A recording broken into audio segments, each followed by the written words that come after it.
Folks, we all know the pain of parking in Greater Boston, but now a new policy change in Cambridge would cut down on parking spaces. 2 out of 3 households own at least 1 car in Cambridge. But as WBZ's Brandon Truitt shows us, this change could save you hundreds of dollars on rent.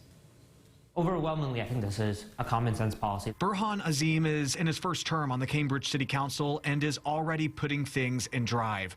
Earlier this week, his measure to eliminate the zoning law around parking minimums passed. The old rules required 1 space per unit. Over the years, that has gotten costly. Given the density here, Azim says it's anywhere from $50,000 to $150,000 to make a space, depending on the garage. Add on the fact, Azim says, data shows garages here sit up to half empty. These expenses trickle down to the buyer or renter. Now, Aziz claims this change could save renters an average of $200 a month.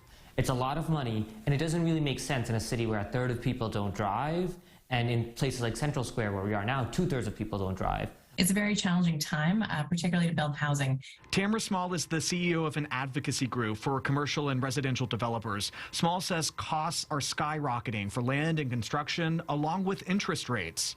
It allows for developers to have the flexibility to meet tenant demand. So if there is not a huge demand for parking, developers will not be required to invest those significant resources into parking. This measure passed 8-1. It is hard to do these days. Councilman Dennis Carlone was the single vote against it, saying he's willing to compromise, but stripping the minimum completely could mean more cars parking on the street. I strongly believe cars have overwhelmed city streets, especially main streets, and some local streets, and that we have to balance that.